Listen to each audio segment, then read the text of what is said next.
Assalamualaikum warahmatullahi wabarakatuh. Kami dari kelompok 12 akan mempresentasikan tentang materi proyeksi neraca dengan dosen pengampu Ibu Citra Mulyasari, SE, SY, ME. Sebelumnya, perkenalkan anggota dari kelompok 12, di antaranya yang pertama, Triana Agustin dengan nomor NIM 3 akhir 215. Yang kedua, Muhammad Rafli Ardiansyah dengan nomor NIM 3 akhir 217.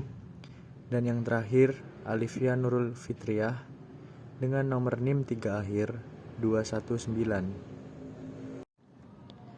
Baik, poin A yaitu pengertian proyeksi neraca. Proyeksi neraca adalah proyeksi jumlah dan rincian kekayaan yang akan dimiliki perusahaan beserta seluruh kewajibannya, baik kepada kreditor maupun kepada pemegang saham, pada suatu periode tertentu di masa mendatang. Secara umum, neraca terdiri dari dua bagian besar, yaitu sisi aktiva dan sisi pasiva atau kewajiban. Sisi aktiva berisi daftar kekayaan perusahaan beserta rincian jenis dan jumlahnya.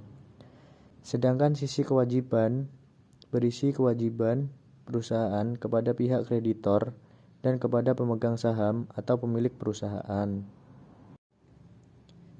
Selanjutnya yaitu elemen neraca. Aktiva. Kelompok aktiva lancar adalah semua harta perusahaan yang diharapkan dapat berubah menjadi uang dalam tempo 1 tahun. Akun yaitu kas, diantaranya uang tunai dan ekuivalen kas. Surat-surat berharga, diantaranya investasi jangka pendek, piutang usaha dan piutang wesel, piutang karyawan, persediaan, diantaranya barang dagangan atau bahan baku, biaya-biaya yang dibayarkan di muka, diantaranya sewa, asuransi, dan lain-lain, perlengkapan usaha, dan lain-lain. Kelompok investasi jangka panjang adalah dana yang ditanamkan pada berbagai jenis aktiva yang aktiva diharapkan memberikan penghasilan bagi perusahaan. Akun investasi dalam surat berharga, investasi dalam anak perusahaan, investasi dalam aktiva tetap berwujud, diantaranya tanah dan lain-lain. Selanjutnya, kelompok aktiva tetap berwujud adalah semua aktiva yang berumur lebih dari 1 tahun dan memiliki wujud fisik, yaitu akunnya peralatan kantor, kendaraan, mesin, tanah. Kelompok aktiva tetap tidak berwujud adalah semua aktiva yang tidak memiliki wujud fisik tetapi memiliki manfaat nyata bagi perusahaan. Akun yaitu goodwill, hak paten, merek dagang, hak cipta, dan lain-lain.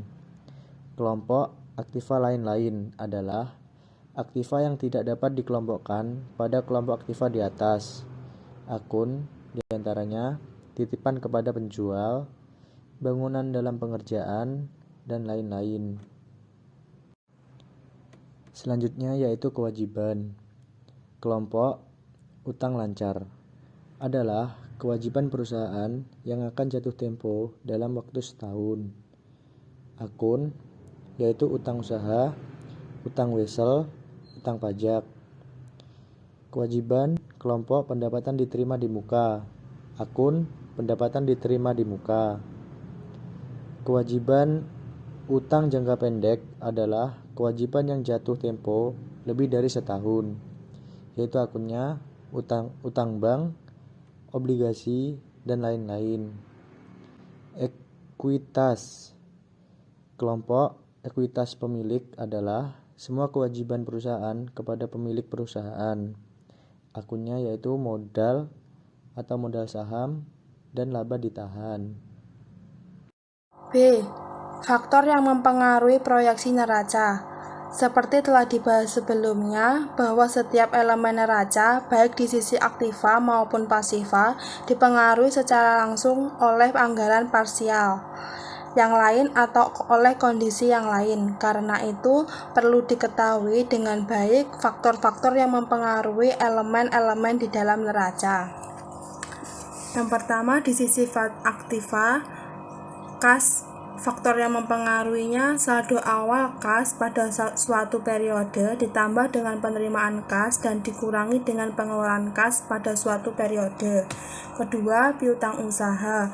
Faktor yang mempengaruhi saldo awal piutang usaha ditambah dengan penjualan kredit pada satu periode dikurangi dengan penerimaan piutang usaha. Ketiga, persediaan. Faktor yang mempengaruhi persediaan pengaman atau safety stock. Keempat, perlengkapan usaha. Faktor yang mempengaruhi jumlah transaksi pembelian dan pemakaian pada suatu periode tertentu.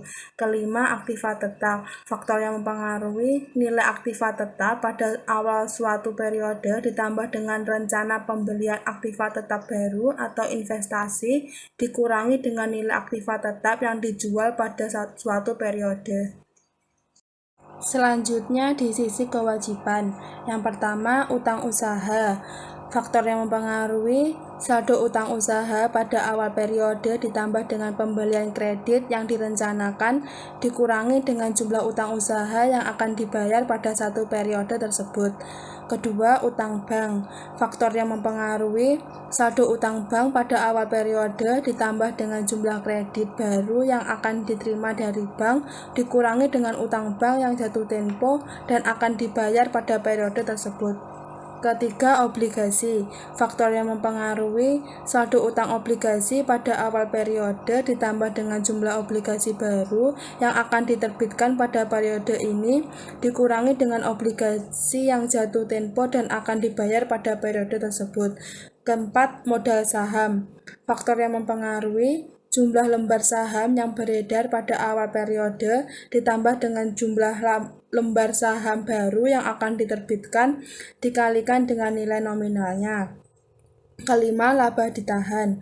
Faktor yang mempengaruhi saldo laba ditahan pada awal periode ditambah dengan laba usaha yang dianggarkan dikurangi dengan jumlah dividen yang direncanakan akan dibagikan pada periode tersebut. C. Metode penyusunan proyeksi neraca. Untuk menyusun proyeksi neraca, metode yang paling mudah adalah menggunakan persamaan akuntansi dasar, di mana di dalam metode tersebut didasarkan pada persamaan bahwa jumlah aktiva akan selalu sama dengan besarnya utang atau kewajiban dan modal atau ekuitas dari suatu badan usaha tertentu. Aktiva sama dengan kewajiban ditambah ekuitas. Setiap kali terjadi penambahan di dalam salah satu komponen aktiva suatu badan usaha, selalu akan disertai dengan penambahan di dalam komponen kewajiban atau ekuitas atau pengurangan pada salah satu komponen aktiva lainnya. Demikian pula, jika terjadi pengurangan pada salah satu komponen aktiva, selalu akan disertai dengan pengurangan di dalam komponen kewajiban atau ekuitas atau penambahan pada salah satu komponen aktiva lainnya. Transaksi-transaksi yang hanya melibatkan rekening-rekening aktiva atau yang melibatkan rekening aktiva dan kewajiban mungkin lebih mudah dimengerti karena lebih jelas hubungannya. Misalnya, yang pertama, transaksi penerimaan pinjaman uang dari bank atau kredit bank. Transaksi ini jelas akan menambah kas perusahaan di sisi aktiva dan menambah utang bank di sisi kewajiban. Sebaliknya, transaksi pembayaran utang usaha akan mengurangi kas perusahaan di sisi aktiva dan mengurangi utang usaha di sisi kewajiban. Sedangkan transaksi pembelian kendaraan atau aktiva tetap secara tunai akan mengurangi kas perusahaan dan menambah rekening aktiva tetap, keduanya di sisi aktiva. Tetapi, transaksi yang melibatkan rekening penjualan dan biaya seringkali membingungkan bagi pihak yang tidak memiliki latar belakang pendidikan akuntansi. Misalnya, yang pertama, transaksi penjualan tunai akan menambah kas di sisi aktiva dan menambah rekening laba ditahan di sisi kewajiban. Kedua, transaksi penjualan kredit akan menambah piutang usaha di sisi aktiva dan menambah rekening laba ditahan di sisi kewajiban. Ketiga, Ketiga, transaksi pembayaran biaya secara tunai akan mengurangi kas di sisi kewajiban dan mengurangi rekening laba ditahan di sisi kewajiban. Keempat, transaksi pengakuan biaya secara kredit akan menambah utang usaha dan mengurangi rekening laba ditahan, keduanya di sisi kewajiban.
Sedangkan dari berbagai anggaran parsial yang lain, diketahui data-data penunjang sebagai berikut.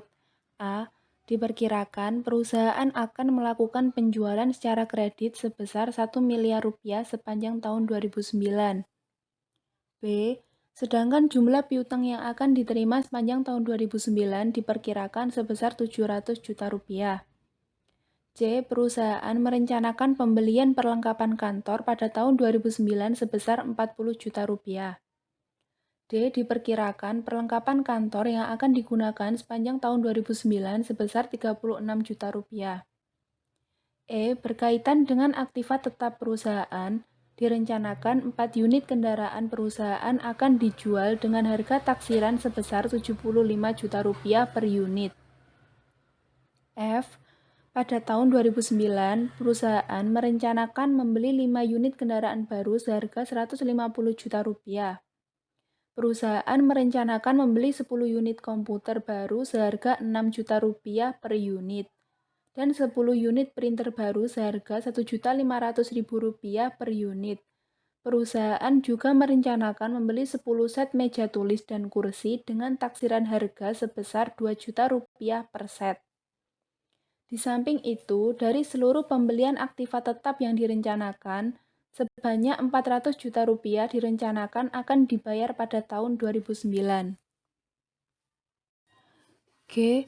Perusahaan merencanakan melakukan pembelian bahan baku secara kredit di sepanjang tahun 2009 sebesar 800 juta rupiah. Sementara itu, utang usaha yang direncanakan akan dibayar di tahun 2009 adalah sebesar 550 juta rupiah. I. Perusahaan merencanakan membayar utang bank sebesar 200 juta rupiah pada tahun 2009. Pada tahun yang sama, perusahaan tidak merencanakan untuk menambah utang bank.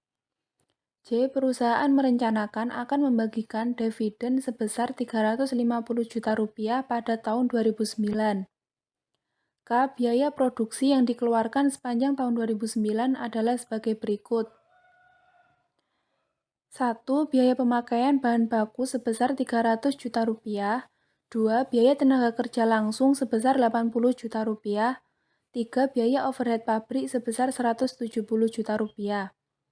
Dari seluruh biaya overhead pabrik tersebut diperkirakan sebesar 25 juta rupiah merupakan biaya penyusutan aktiva tetap. L. Biaya operasional yang dikeluarkan sepanjang tahun 2009 adalah sebagai berikut. Yang pertama, biaya pemasaran sebesar 300 juta rupiah dan biaya administrasi dan umum besar sebesar 80 juta rupiah. Dari seluruh biaya operasional tersebut, diperkirakan sebesar 20 juta rupiah merupakan biaya penyusutan aktiva tetap. M. Dari jumlah penjualan sepanjang tahun 2009 tersebut, diperkirakan harga pokok penjualannya sebesar 600 juta rupiah. Berdasarkan data dan keterangan tersebut, maka dapat disusun proyeksi neraca dengan menggunakan persamaan akuntansi sebagaimana terlihat berikut ini. Proyeksi neraca tahun 2009. Untuk poin A, transaksi penjualan kredit akan menambah akun piutang usaha dan menambah akun laba ditahan sebesar 1 miliar rupiah. Poin B, transaksi penerimaan piutang akan menambah akun kas dan mengurangi akun piutang usaha sebesar 700 juta rupiah. Poin C, transaksi pembelian peralatan kantor akan menambah akun peralatan kantor dan mengurangi akun kas sebesar 40 juta rupiah. Poin D, transaksi pemakaian peralatan kantor akan mengurangi akun peralatan kantor dan mengurangi akun kas laba ditahan sebesar 36 juta rupiah. Poin E, transaksi penjualan kendaraan akan menambah akun kas dan mengurangi akun aktiva tetap sebesar 300 juta rupiah. Poin F, transaksi pembelian kendaraan sebesar 845 juta rupiah, di mana sebanyak 445 juta rupiah akan dibayar tunai dan sisanya akan dibayar kredit, akan menambah akun aktiva tetap sebesar 845 juta rupiah dan mengurangi akun kas sebesar 445 juta rupiah serta menambah akun utang usaha sebesar 400 juta rupiah. Poin G, transaksi pembelian bahan baku secara kredit akan menambah akun persediaan bahan baku dan menambah akun utang usaha sebesar 800 juta rupiah. Untuk poin H, transaksi pembayaran utang usaha akan mengurangi akun utang usaha dan mengurangi akun kas sebesar 550 juta rupiah. Poin I, transaksi pembayaran utang bank akan mengurangi akun utang bank dan mengurangi akun kas sebesar 200 juta rupiah. Poin J, transaksi pembagian dividen akan mengurangi akun kas dan mengurangi akun laba ditahan sebesar 350 juta rupiah.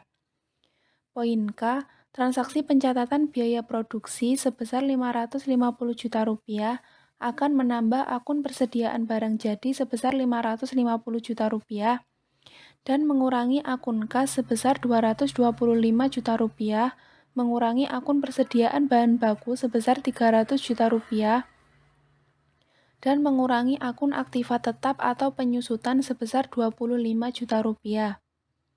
Poin L, transaksi pencatatan biaya operasi sebesar 380 juta rupiah akan mengurangi akun kas sebesar 360 juta rupiah dan mengurangi akun aktiva tetap atau penyusutan sebesar 20 juta rupiah serta mengurangi akun laba ditahan sebesar 380 juta rupiah. Poin M, transaksi pencatatan harga pokok penjualan sebesar 600 juta rupiah akan mengurangi akun persediaan barang jadi sebesar 600 juta rupiah dan mengurangi akun laba ditahan sebesar 600 juta rupiah. Berdasarkan kertas kerja penyusunan proyeksi neraca tersebut di atas, maka dapat disusun proyeksi neraca PT Tintamas per 31 Desember 2009 seperti berikut. Kas sebesar 455 juta rupiah, piutang usaha sebesar 850 juta rupiah, perlengkapan sebesar 8 juta rupiah, persediaan bahan baku sebesar 700 juta rupiah, persediaan barang jadi sebesar 100 juta rupiah, aktiva tetap sebesar 1 miliar 700 juta rupiah, dan total aktiva sebesar 3 miliar 813 juta rupiah. Kemudian utang usaha sebesar 1 miliar 250 juta rupiah, utang bank sebesar 500 juta rupiah, modal saham sebesar 2 miliar rupiah, laba diterima sebesar 63 juta rupiah, dan total kewajiban ekuitas pemilik sebesar 3 miliar 813 juta rupiah. Sekian presentasi dari kelompok kami. Jika ada kurang lebihnya, mohon maaf. Terima kasih. Wassalamualaikum warahmatullahi wabarakatuh.